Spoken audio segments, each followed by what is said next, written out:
গল্প কবিতা পাঠে সকলকে স্বাগত জানিয়ে শুরু করছি আজকের গল্প নিশীথে। লেখক রবীন্দ্রনাথ ঠাকুর। ডাক্তার ডাক্তার জ্বালাতন করিল এই অর্ধেক রাত্রে। চোখ মেলিয়া দেখি আমাদের জমিদার দক্ষিণাচরণ বাবু। ধরফর করিয়া উঠিয়া পিঠ ভাঙা চৌকিটা টানিয়া আনিয়া তাহাকে বসিতে দিলাম এবং উদ্বিগ্নভাবে তাহার মুখের দিকে চাহিলাম। ঘড়িতে দেখি তখন রাত্রি 2:30। দক্ষিণাচরণবাবু বিবর্ণ মুখে বিস্ফারিত নেত্রে কহিলেন, আজ রাত্রে আবার সেইরূপ উপদ্রব আরম্ভ হইয়াছে। তোমার ঔষধ কোনো কাজে লাগিল না। আমি কিঞ্চিৎ সসংকোচে বলিলাম, আপনি বোধ করি মদের মাত্রা আবার বাড়াইয়াছেন। দক্ষিণাচরণবাবু অত্যন্ত বিরক্ত হইয়া কহিলেন, ওটা তোমার ভারী ভ্রম, মদ নহে। আদ্যপান্ত বিবরণ না শুনিলে তুমি আসল কারণটা অনুমান করিতে পারিবে না। কুলুঙ্গির মধ্যে ক্ষুদ্র টিনের ডিবায় ম্লানভাবে কেরোসিন জ্বলিতেছিল। আমি তাহা উস্কাইয়া দিলাম। একটুখানি আলো জাগিয়া উঠিল এবং অনেকখানি ধোঁয়া বাহির হইতে লাগিল। কোঁচাখানা গায়ের উপর টানিয়া একখানা খবরের কাগজ পাতা প্যাক বাক্সের উপর বসিলাম। দক্ষিণাচরণবাবু বলিতে লাগিলেন, আমার প্রথম পক্ষে স্ত্রীর মতো এমন গৃহিণী অতি দুর্লভ ছিল, কিন্তু আমার তখন বয়স বেশি ছিল না। সহজেই রসাধিক্য ছিল। তাহার উপর আবার কাব্যশাস্ত্রটা ভালো করিয়া অধ্যয়ন করিয়াছিলাম। তাই অবিমিশ্র গৃহিণীপনায় মন উঠিত না। কালিদাসের সেই শ্লোকটা প্রায় মনে উদয় হইত, গৃহিণী সচিব সখী মিথ প্রিয় শিষ্যা ললিতে কলাবিধৌ। কিন্তু আমার গৃহিণীর কাছে ললিত কলাবিধির কোনো উপদেশ খাটিত না এবং সখীভাবে প্রণয় সম্ভাষণ করিতে গেলে তিনি হাসিয়া উড়াইয়া দিতেন। গঙ্গাস্রোতে যেমন ইন্দ্রের ঐরাবত নাকাল হইয়াছিল, তেমনি তাহার হাসির মুখে বড় বড় কাব্যের টুকরা এবং ভালো ভালো আদরের সম্ভাষণ মুহূর্তের মধ্যে অপদস্থ হইয়া ভাসিয়া যাইত। তাহার হাসিবার আশ্চর্য ক্ষমতা ছিল। তাহার পর আজ বছর 4 হইল আমাকে সাংঘাতিক রোগে ধরিল। ওষ্ঠব্রণ হইতে জ্বর বিকার হইয়া মরিবার দাখিল হইলাম। বাঁচিবার আশা ছিল না। একদিন এমন হইল যে ডাক্তারে জবাব দিয়া গেল। এমন সময় আমার এক আত্মীয় কোথা হইতে এক ব্রহ্মচারী আনিয়া উপস্থিত করিল। সে গব্যঘৃতের সহিত একটি শিকড় বাটিয়া আমাকে খাওয়াইয়া দিল। ঔষধের গুণেই হোক বা অদৃষ্ট ক্রমেই হোক সে যাত্রা বাঁচিয়া গেলাম। রোগের সময় আমার স্ত্রী অহর্নিশি এক মুহূর্তের জন্য বিশ্রাম করেন নাই। সেই কটা দিন একটি অবলা স্ত্রীলোক মানুষের সামান্য শক্তি লইয়া প্রাণপণ ব্যাকুলতার সহিত দ্বারে সমাগত যমদূতগুলার সঙ্গে অনবরত যুদ্ধ করিয়াছিলেন।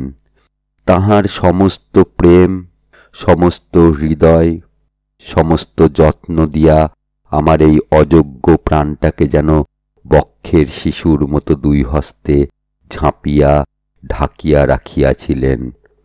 আহার ছিল না, নিদ্রা ছিল না, জগতের আর কোনো কিছুর প্রতি দৃষ্টি ছিল না। যম তখন পরাহত ব্যাঘ্রের ন্যায় আমাকে তাহার কবল হইতে ফেলিয়া দিয়া চলিয়া গেলেন।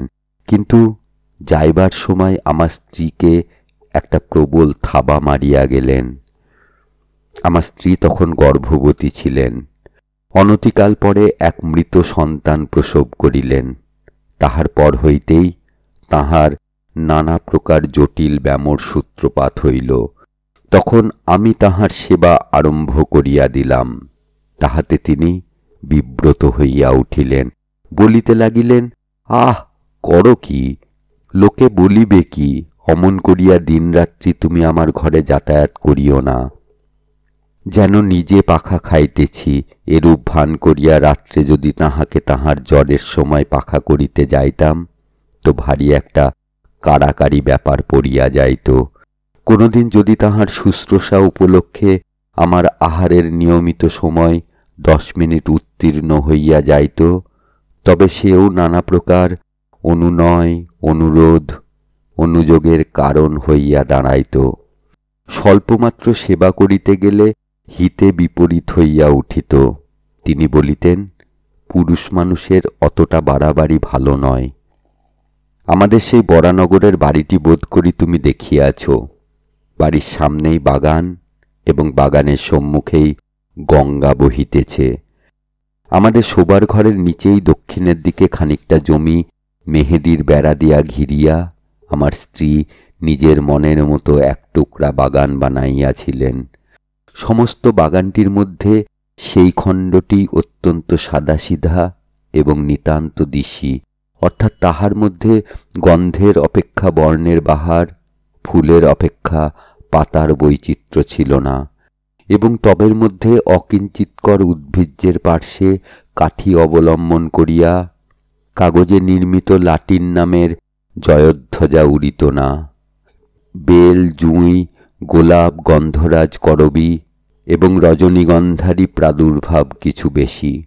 প্রকাণ্ড একটা বকুল গাছের তলা সাদা মার্বেল পাথর দিয়া বাঁধানো ছিল। সুস্থ অবস্থায় তিনি নিজে দাঁড়াইয়া 2 বেলা তাহা ধুইয়া সাফ করাইয়া রাখিতেন। গ্রীষ্মকালে কাজের অবকাশে সন্ধ্যার সময় সেই তাহার বসিবার স্থান ছিল।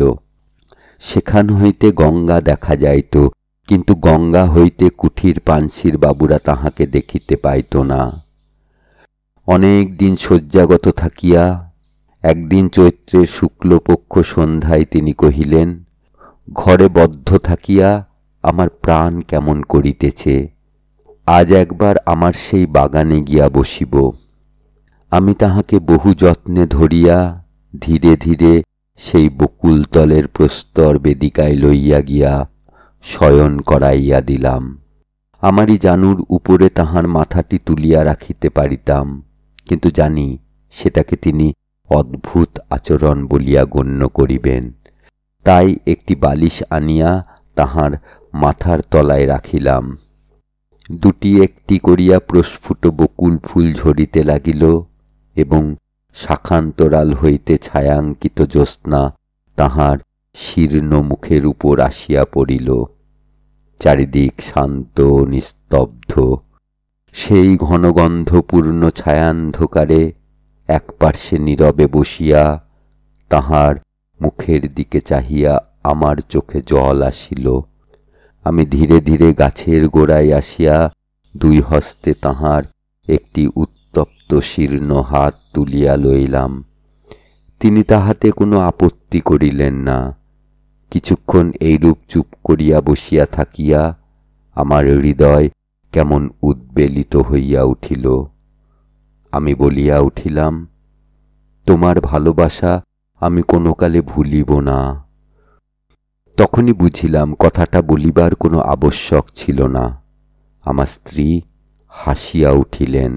সে হাসিতে লজ্জা ছিল, সুখ ছিল এবং কিঞ্চিত অবিশ্বাস ছিল, এবং উহার মধ্যে অনেকটা পরিমাণে পরিহাসের তীব্রতাও ছিল। প্রতিবাদ স্বরূপে একটি কথা মাত্র না বলিয়া কেবল তাহার সেই হাসির দ্বারা জানাইলেন, কোনো কালে ভুলিবে না ইহা কখনো সম্ভব নহে, এবং আমি তাহা প্রত্যাশাও করি না। ওই সুমিষ্ট সুতীক্ষ্ণ হাসির ভয়েই আমি কখনো আমার স্ত্রীর সঙ্গে রীতিমতো প্রেমালাপ করিতে সাহস করি নাই। অসাক্ষাতে যে সকল কথা মনে উদয় হইত তাহার সম্মুখে গেলেই সেগুলাকে নিতান্ত বাজে কথা বলিয়া বোধ হইত। ছাপার অক্ষরে যেসব কথা পড়িলে 2 চক্ষু বাহিয়া দরদর ধারায় জল পড়িতে থাকে, সেইগুলা মুখে বলিতে গেলে কেন যে হাস্যের উদ্রেক করে এ পর্যন্ত বুঝিতে পারিলাম না। বাদ প্রতিবাদ কথাই চলে, কিন্তু হাসির উপরে তর্ক চলে না, কাজেই চুপ করিয়া যাইতে হইল। জ্যোৎস্না উজ্জ্বলতর হইয়া উঠিল। একটা কোকিল ক্রমাগতই কুহু কুহু ডাকিয়া অস্থির হইয়া গেল। আমি বসিয়া বসিয়া ভাবিতে লাগিলাম, এমন জ্যোৎস্না রাত্রেও কি পিকবধূ বধির হইয়া আছে? বহু চিকিৎসায় আমার স্ত্রীর রোগ উপশমের কোনো লক্ষণ দেখা গেল না। ডাক্তার বলিল, একবার বায়ু পরিবর্তন করিয়া দেখিলে ভালো হয়। আমি স্ত্রীকে লইয়া এলাহাবাদে গেলাম। এইখানে দক্ষিণাবাবু হঠাৎ থমকিয়া চুপ করিলেন। সন্দিগ্ধভাবে আমার মুখের দিকে চাহিলেন। তাহার পর দুই হাতের মধ্যে মাথা রাখিয়া ভাবিতে লাগিলেন। আমিও চুপ করিয়া রহিলাম। কুলুঙ্গিতে কেরোসিন মিটমিট করিয়া জ্বলিতে লাগিল এবং নিস্তব্ধ ঘরে মশার ভন ভন শব্দ সুস্পষ্ট হইয়া উঠিল। হঠাৎ মৌন ভঙ্গ করিয়া দক্ষিণাবাবু বলিতে আরম্ভ করিলেন, সেখানে হারান ডাক্তার। আমার স্ত্রীকে চিকিৎসা করিতে লাগিলেন। অবশেষে অনেক কাল একভাবে কাটাইয়া ডাক্তারও বলিলেন, আমিও বুঝিলাম এবং আমার স্ত্রীও বুঝিলেন যে তাহার ব্যামো সারিবার নহে, তাহাকে চিররুগ্ন হইয়াই কাটাইতে হইবে। তখন একদিন আমার স্ত্রী আমাকে বলিলেন, যখন ব্যামোও সারিবে না এবং শীঘ্র আমার মরিবার আশা নাই, তখন আর কতদিন এই জীবন মৃতকে লইয়া কাটাইবে? তুমি আর একটা বিবাহ করো। এটা যেন কেবল একটা সুযুক্তি এবং সৎ বিবেচনার কথা। ইহার মধ্যে যে ভারী একটা মহত্ব, বীরত্ব বা অসামান্য কিছু আছে, এমন ভাব তাহার লেশমাত্র ছিল না। এইবার আমার হাসিবার পালা ছিল, কিন্তু আমার কি তেমন করিয়া হাসিবার ক্ষমতা আছে?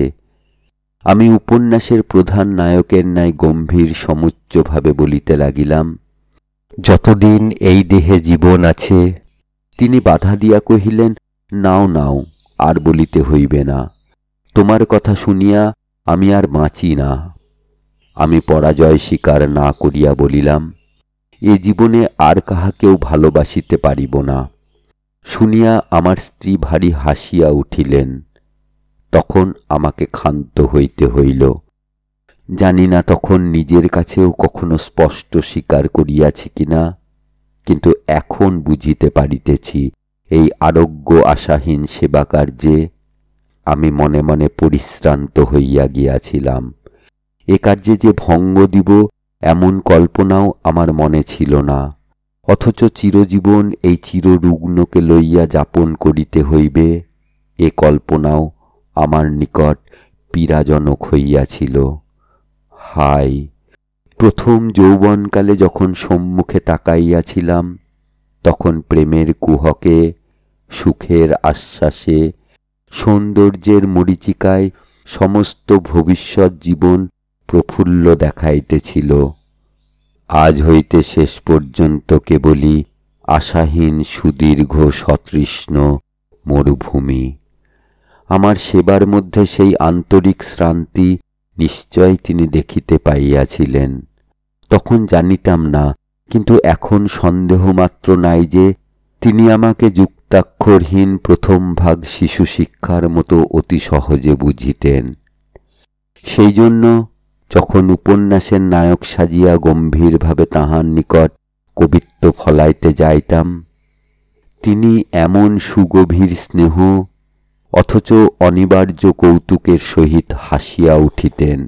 আমার নিজের অগোচর অন্তরের কথাও অন্তর্যামীর ন্যায় তিনি সমস্তই জানিতেন। একথা মনে করিলে আজও লজ্জায় মরিয়া যাইতে ইচ্ছা করে।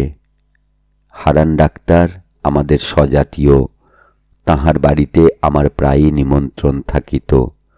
কিছুদিন যাতায়াতের পর ডাক্তার তাহার মেয়েটির সঙ্গে আমার পরিচয় করাইয়া দিলেন। মেয়েটি অবিবাহিতা, তাহার বয়স 15 হইবে।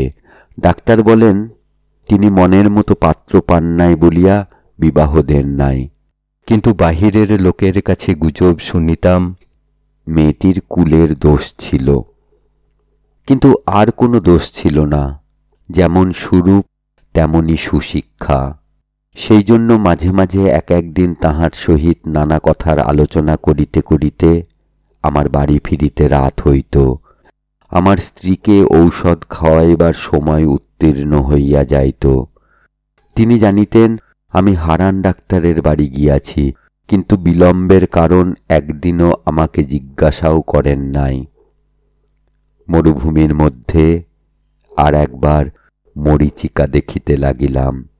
তৃষ্ণা যখন বুক পর্যন্ত, তখন চোখের সামনে কুল পরিপূর্ণ স্বচ্ছ জল ছলছল ঢলঢল করিতে লাগিল। তখন মনকে প্রাণপণে টানিয়া আর ফিরাইতে পারিলাম না। রোগীর ঘর আমার কাছে দ্বিগুণ নিরানন্দ হইয়া উঠিল। তখন প্রায়ই শুশ্রূষা করিবার এবং ঔষধ খাওয়াইবার নিয়ম ভঙ্গ হইতে লাগিল। হারান ডাক্তার আমাকে প্রায় মাঝে মাঝে বলিতেন, যাহাদের রোগ আরোগ্য হইবার কোনো সম্ভাবনা নাই, তাহাদের পক্ষে মৃত্যুই ভালো, কারণ বাঁচিয়া তাহাদের নিজেরও সুখ নাই, অন্যেরও অসুখ।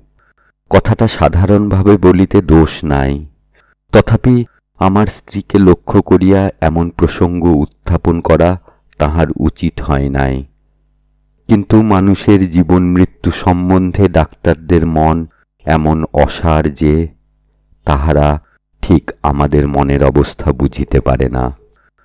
হঠাৎ একদিন পাশের ঘর হইতে শুনিতে পাইলাম আমার স্ত্রী হারানবাবুকে বলিতেছেন, ডাক্তার, কতকগুলা মিথ্যা ঔষধ গিলাইয়া ডাক্তারখানার দেনা বাড়াইতেছ কেন?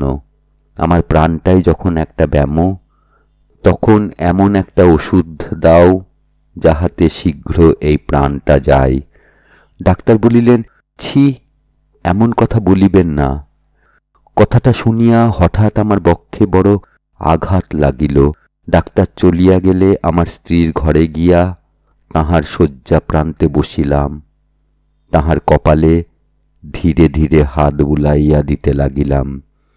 তিনি কহিলেন, এ ঘর বড় গরম, তুমি বাহিরে যাও, তোমার বেড়াইতে যাইবার সময় হইয়াছে। খানিকটা না বেড়াইয়া আসিলে আবার রাত্রে তোমার ক্ষুধা হইবে না। বেড়াইতে যাওয়ার অর্থ ডাক্তারের বাড়ি যাওয়া।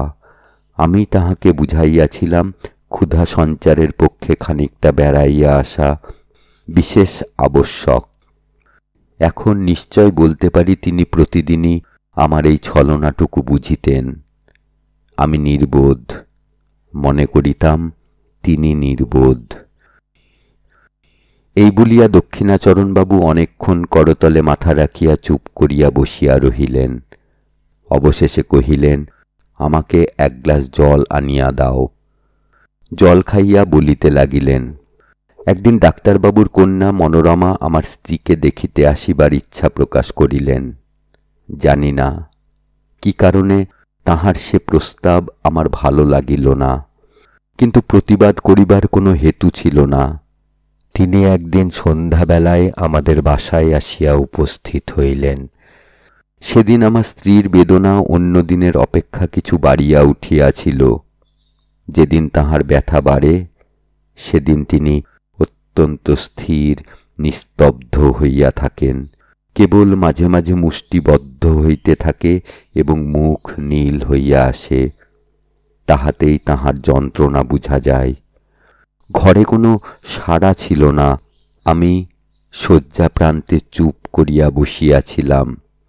সেদিন আমাকে বেড়াইতে যাইতে অনুরোধ করেন এমন সামর্থ্য তাহার ছিল না, কিংবা হয়তো বড় কষ্টের সময় আমি কাছে থাকি এমন ইচ্ছা তাহার মনে মনে ছিল।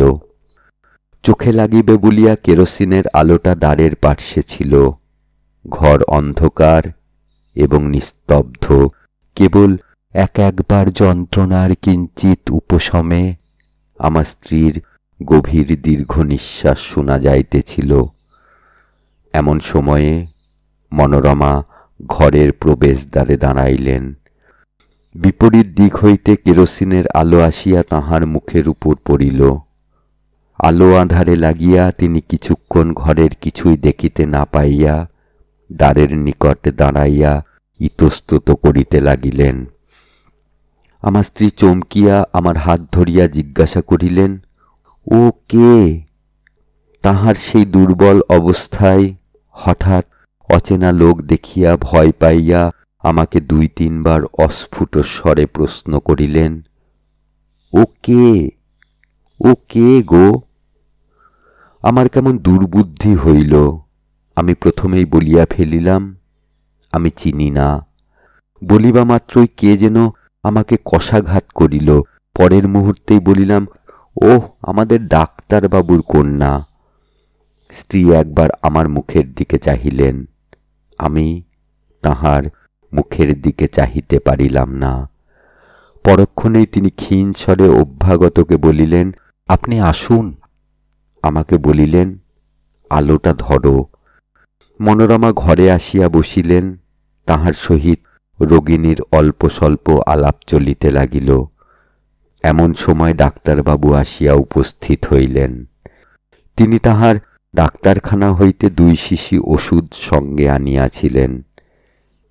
সেই 2টি শিশি বাহির করিয়া আমার স্ত্রীকে বলিলেন, এই নীল শিশিটা মালিশ করিবার, আর এইটি খাইবার। দেখিবেন 2টাতে মিলাইবেন না, এ ওষুধটা ভারী বিষ। আমাকেও একবার সতর্ক করিয়া দিয়া ঔষধ 2টি শয্যা পার্শ্ববর্তী টেবিলে রাখিয়া দিলেন। বিদায় লইবার সময় ডাক্তার তাহার কন্যাকে ডাকিলেন। মনোরমা কহিলেন, বাবা, আমি থাকি না কেন? সঙ্গে স্ত্রীলোক কেহ নাই, ইহাকে সেবা করিবে কে? আমার স্ত্রী ব্যস্ত হইয়া উঠিলেন, বলিলেন, না না, আপনি কষ্ট করবেন না। পুরানো ঝি আছে, সে আমাকে মায়ের মতো যত্ন করে। ডাক্তার হাসিয়া বলিলেন, উনি মা লক্ষ্মী, চিরকাল পরের সেবা করিয়া আসিয়াছেন, অন্যের সেবা সহিতে পারেন না। কন্যাকে লইয়া ডাক্তার গমনের উদ্যোগ করিতেছেন। এমন সময় আমার স্ত্রী বলিলেন, ডাক্তারবাবু, ইনি এই বদ্ধ ঘরে অনেকক্ষণ বসিয়া আছেন, ইহাকে একবার বাহিরে বেড়াইয়া লইয়া আসিতে পারেন। ডাক্তারবাবু আমাকে বলিলেন, আসুন না, আপনাকে নদীর ধার হইয়া একবার বেড়াইয়া আনি। আমি ঈষৎ আপত্তি দেখাইয়া অনতিবিলম্বে সম্মত হইলাম। ডাক্তারবাবু যাইবার সময় 2 শিশি ঔষধ সম্বন্ধে আবার স্ত্রীকে সতর্ক করিয়া দিলেন। সেদিন ডাক্তারের বাড়িতেই আহার করিলাম। ফিরিয়া আসিতে রাত হইল। আসিয়া দেখি আমার স্ত্রী ছটফট করিতেছেন। অনুতাপে বিদ্ধ হইয়া জিজ্ঞাসা করিলাম, তোমার কি ব্যথা বাড়িয়াছে? তিনি উত্তর করিতে পারিলেন না, নীরবে আমার মুখের দিকে চাহিলেন। তখন তাহার কণ্ঠরোধ হইয়াছে। আমি তৎক্ষণাৎ সেই রাত্রেই ডাক্তারকে ডাকাইয়া আনিলাম। ডাক্তার প্রথমটা আসিয়া অনেকক্ষণ কিছুই বুঝিতে পারিলেন না। অবশেষে জিজ্ঞাসা করিলেন, সেই ব্যথাটা কি বাড়িয়া উঠিয়াছে? ঔষধটা একবার মালিশ করিলে হয় না? বলিয়া শিশিটা টেবিল হইতে লইয়া দেখিলেন সেটা খালি। আমার স্ত্রীকে জিজ্ঞাসা করিলেন, আপনি কি ভুল করিয়া এই ওষুধটা খাইয়াছেন? আমার স্ত্রী ঘাড় নাড়িয়া নীরবে জানাইলেন, হাঁ। ডাক্তার তৎক্ষণাৎ গাড়ি করিয়া তাহার বাড়ি হইতে পাম্প আনিতে ছুটিলেন।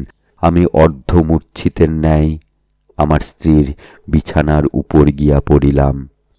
তখন মাতা তাহার পীড়িত শিশুকে যেমন করিয়া সান্ত্বনা করে, তেমনি করিয়া তিনি আমার মাথা তাহার বক্ষের কাছে টানিয়া লইয়া 2 হস্তের স্পর্শে আমাকে তাহার মনের কথা বুঝাইতে চেষ্টা করিলেন।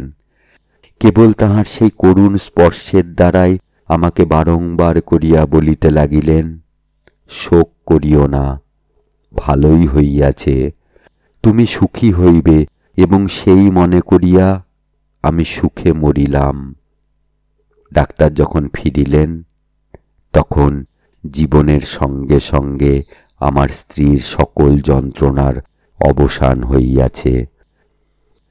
দক্ষিণাচরণ আর একবার জল খাইয়া বলিলেন, উফ, বড় গরম, বলিয়া দ্রুত বাহির হইয়া বার কয়েক বারান্দায় পায়চারি করিয়া আসিয়া বসিলেন। বেশ বোঝা গেল তিনি বলিতে চাহেন না, কিন্তু আমি যেন জাদু করিয়া তাহার নিকট হইতে কথা কাড়িয়া লইতেছি। আবার আরম্ভ করিলেন। মনোরমাকে বিবাহ করিয়া দেশে ফিরিলাম। মনোরমা তাহার পিতার সম্মতিক্রমে আমাকে বিবাহ করিল, কিন্তু আমি যখন তাহাকে আদরের কথা বলিতাম, প্রেমালাপ করিয়া তাহার হৃদয় অধিকার করিবার চেষ্টা করিতাম, সে হাসিত না, গম্ভীর হইয়া থাকিত। তাহার মনের কোথায় কোনখানে কি খটকা লাগিয়া গিয়াছিল আমি কেমন করিয়া বুঝিব। এই সময় আমার মদ খাইবার নেশা অত্যন্ত বাড়িয়া উঠিল। একদিন প্রথম শরতের সন্ধ্যায় মনোরমাকে লইয়া আমাদের বরানগরের বাগানে বেড়াইতেছি। ছমছমে অন্ধকার হইয়া আসিয়াছে। পাখিদের বাসায় ডানা ঝাড়িবার শব্দটুকুও নাই। কেবল বেড়াইবার পথের দুই ধারে ঘন ছায়াবৃত ঝাউ গাছ বাতাসে সশব্দে কাঁপিতেছিল। শ্রান্তি বোধ করিতেই মনোরমা সেই বকুলতলার শুভ্র পাথরের বেদির উপর আসিয়া নিজের দুই বাহুর উপর মাথা রাখিয়া শয়ন করিল। আমিও কাছে আসিয়া বসিলাম। সেখানে অন্ধকার আরো ঘনীভূত। যতটুকু আকাশ দেখা যাইতেছে একেবারে তারায় আচ্ছন্ন। তরুতলের ঝিল্লি ধ্বনি যেন অনন্ত গগন বক্ষচ্যুত নিঃশব্দতার নিম্ন প্রান্তে একটি শব্দের সরু পার বুনিয়া দিতেছে। সেদিনও বৈকালে আমি কিছু মদ খাইয়াছিলাম। মনটা বেশ একটু তরলাবস্থায় ছিল। অন্ধকার যখন চোখে সহিয়া আসিল, তখন বনচ্ছায়া তলে পাণ্ডুর বর্ণে অঙ্কিত সেই শিথিল অঞ্চল শ্রান্তকায় রমণীর আবছায়া মূর্তিটি আমার মনে এক অনিবার্য আবেগের সঞ্চার করিল। মনে হইল ও যেন একটি ছায়া, ওকে যেন কিছুতেই দুই বাহু দিয়া ধরিতে পারিব না। এমন সময় অন্ধকার ঝাউ গাছের শিখর দেশে যেন আগুন ধরিয়া উঠিল। তাহার পরে কৃষ্ণপক্ষের জীর্ণ প্রান্ত হলুদ বর্ণ চাঁদ ধীরে ধীরে গাছের মাথার উপরকার আকাশে আরোহণ করিল। সাদা পাথরের উপর সাদা শাড়ি পরা সেই শ্রান্ত শয়ান রমণীর মুখের উপর জ্যোৎস্না আসিয়া পড়িল। আমি আর থাকিতে পারিলাম না। কাছে আসিয়া দুই হাতে তাহার হাতটি তুলিয়া ধরিয়া কহিলাম, মনোরমা, তুমি আমাকে বিশ্বাস করো না, কিন্তু তোমাকে আমি ভালোবাসি। তোমাকে আমি কোনো কালে ভুলিতে পারিব না। কথাটা বলিবা মাত্র চমকিয়া উঠিলাম। মনে পড়িল ঠিক এই কথাটা আর একদিন আর কাহাকেও বলিয়াছি, এবং সেই মুহূর্তেই বকুল গাছের শাখার উপর দিয়া, ঝাউ গাছের মাথার উপর দিয়া, কৃষ্ণপক্ষের পীতবর্ণ ভাঙা চাঁদের নিচে দিয়া, গঙ্গার পূর্ব পার হইতে গঙ্গার সুদূর পশ্চিম পার পর্যন্ত হা হা হা হা হা হা করিয়া অতি দ্রুত বেগে একটা হাসি বহিয়া গেল। সেটা মর্মভেদী হাসি কি অভ্রভেদী হাহাকার বলিতে পারি না। আমি তদ্দণ্ডেই পাথরের বেদির উপর হইতে মূর্ছিত হইয়া নিচে পড়িয়া গেলাম। মূর্ছা ভঙ্গে দেখিলাম আমার ঘরে বিছানায় শুইয়া আছি। স্ত্রী জিজ্ঞাসা করিলেন, তোমার হঠাৎ এমন হইল কেন?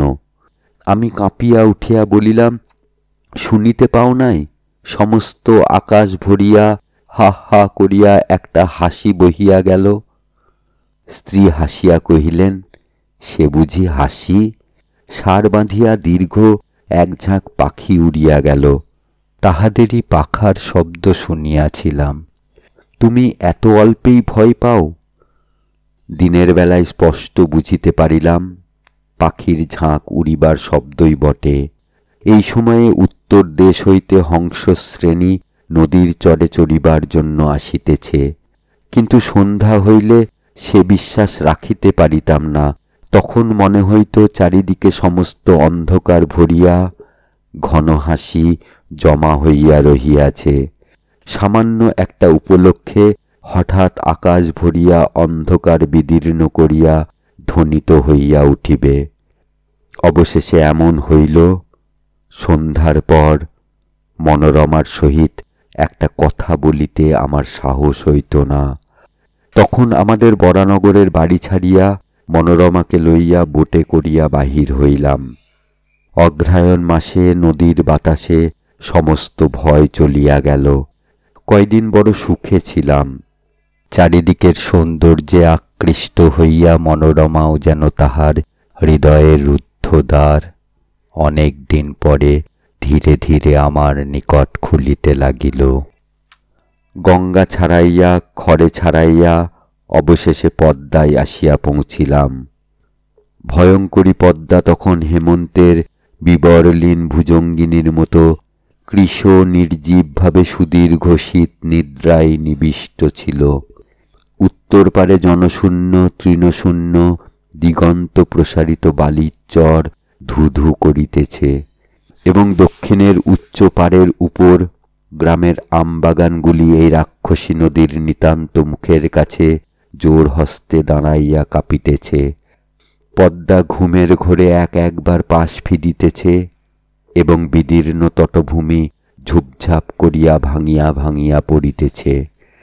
এইখানে বেড়াইবার সুবিধা দেখিয়া বোট বাঁধিলাম। একদিন আমরা দুইজনে বেড়াইতে বেড়াইতে বহু দূরে চলিয়া গেলাম।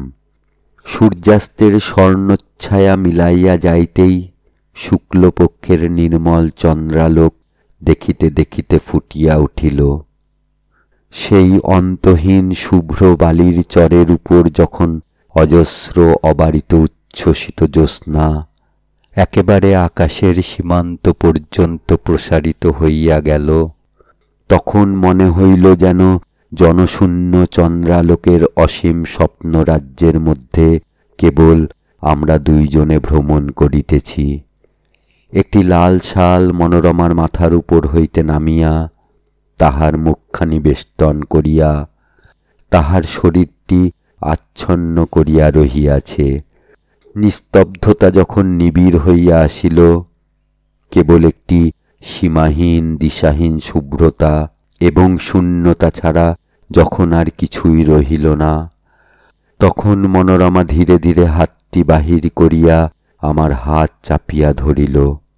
অত্যন্ত কাছে আসিয়া সে যেন তাহার সমস্ত শরীর মন জীবন যৌবন আমার উপর বিন্যস্ত করিয়া নিতান্ত নির্ভর করিয়া দাঁড়াইল। পুলকিত উদ্বেলিত হৃদয়ে মনে করিলাম, ঘরের মধ্যে কি যথেষ্ট ভালোবাসা যায়? এইরূপ অনাবৃত অবারিত অনন্ত আকাশ নহিলে কি দুটি মানুষকে কোথাও ধরে? তখন মনে হইল আমাদের ঘর নাই, দ্বার নাই, কোথাও ফিরিবার নাই। এমনি করিয়া হাতে হাতে ধরিয়া গম্যহীন পথে উদ্দেশ্যহীন ভ্রমণে চন্দ্রালোকিত শূন্যতার উপর দিয়া অবারিতভাবে চলিয়া যাইব। এইরূপে চলিতে চলিতে এক জায়গায় আসিয়া দেখিলাম, সেই বালুকারাশির মাঝখানে অদূরে একটি জলাশয়ের মতো হইয়াছে। পদ্মা সরিয়া যাওয়ার পর সেইখানে জল বাঁধিয়া আছে। সেই মরু বালুকা বেষ্টিত নিস্তরঙ্গ নিষুপ্ত নিশ্চল জলটুকুর উপরে একটি সুদীর্ঘ জ্যোৎস্নার রেখা মূর্ছিতভাবে পড়িয়া আছে। সেই জায়গাটাতে আসিয়া আমরা দুইজনে দাঁড়াইলাম।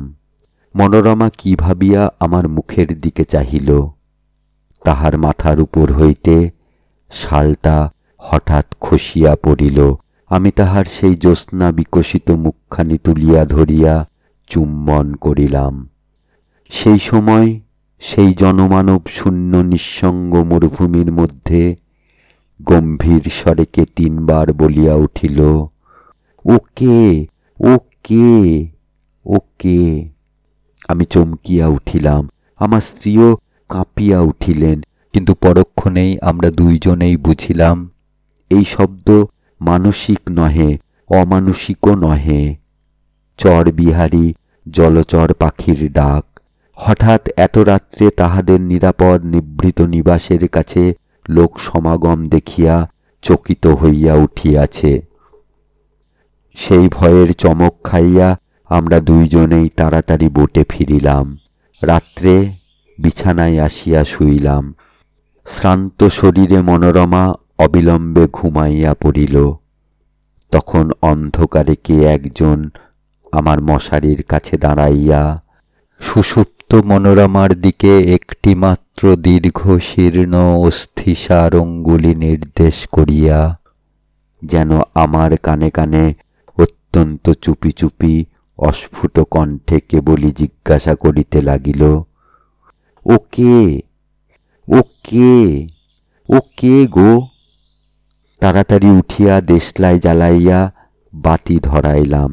সেই মুহূর্তেই ছায়ামূর্তি মিলাইয়া গিয়া আমার মশারি কাঁপাইয়া বোট দুলাইয়া আমার সমস্ত ঘর্মাক্ত শরীরের রক্ত হিম করিয়া দিয়া হা হা হা হা হা হা করিয়া একটা হাসি অন্ধকার রাত্রির ভিতর দিয়া বহিয়া চলিয়া গেল। পদ্মা পার হইল, পদ্মার চর পার হইল।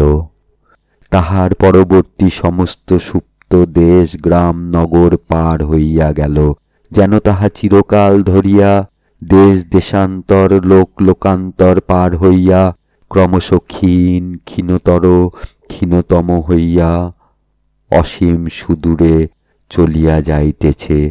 ক্রমে যেন তাহা জন্ম মৃত্যুর দেশ ছাড়াইয়া গেল, ক্রমে তাহা যেন সূচির অগ্রভাগের ন্যায় ক্ষীণতম হইয়া আসিল।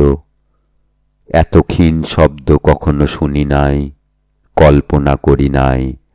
আমার মাথার মধ্যে যেন অনন্ত আকাশ রহিয়াছে এবং সেই শব্দ যতই দূরে যাইতেছে কিছুতেই আমার মস্তিষ্কের সীমা ছাড়াইতে পারিতেছে না। অবশেষে যখন একান্ত অসহ্য হইয়া আসিল তখন ভাবিলাম, আলো নিবাইয়া না দিলে ঘুমাইতে পারিব না। যেমন আলো নিবাইয়া শুইলাম অমনি আমার মশারির পাশে আমার কানের কাছে অন্ধকারে আবার সেই অবরুদ্ধ স্বর বলিয়া উঠিল, ও কে? ও কে? ও কে গো? আমার বুকের রক্তের ঠিক সমান তালে ক্রমাগতই ধ্বনিত হইতে লাগিল, ও কে? ও কে? ও কে গো? ও কে? ও কে? ও কে গো? সেই গভীর রাত্রে নিস্তব্ধ বোটের মধ্যে আমার গোলাকার ঘড়িটাও সজীব হইয়া উঠিয়া তাহার ঘণ্টার কাঁটা মনোরমার দিকে প্রসারিত করিয়া সেলফের উপর হইতে তালে তালে বলিতে লাগিল, ও কে? ও কে? ও কে গো? ও কে? ও কে? ও কে গো? বলিতে বলিতে দক্ষিণাবাবু পাংশুবর্ণ হইয়া আসিলেন। তাহার কণ্ঠস্বর রুদ্ধ হইয়া আসিল। আমি তাহাকে স্পর্শ করিয়া কহিলাম, একটু জল খান। এমন সময় হঠাৎ আমার কেরোসিনের শিখাটা দপদপ করিতে করিতে নিবিয়া গেল। হঠাৎ দেখিতে পাইলাম বাহিরে আলো হইয়াছে। কাক ডাকিয়া উঠিল, দোয়েল শীষ দিতে লাগিল। আমার বাড়ির সম্মুখবর্তী পথে একটা মহিষের গাড়ির ক্যাঁচ ক্যাঁচ শব্দ জাগিয়া উঠিল। তখন দক্ষিণাবাবুর মুখের ভাব একেবারে বদল হইয়া গেল। ভয়ের কিছুমাত্র চিহ্ন রহিল না। রাত্রির কুহকে কাল্পনিক শঙ্কার মত্ততায় আমার কাছে যে এত কথা বলিয়া ফেলিয়াছেন সেজন্য যেন অত্যন্ত লজ্জিত এবং আমার উপর আন্তরিক ক্রুদ্ধ হইয়া উঠিলেন। শিষ্ট সম্ভাষণ মাত্র না করিয়া অকস্মাৎ উঠিয়া দ্রুতবেগে চলিয়া গেলেন। সেই দিনই অর্ধরাত্রে আবার আমার দ্বারে আসিয়া ঘা পড়িল। Doctor, doctor,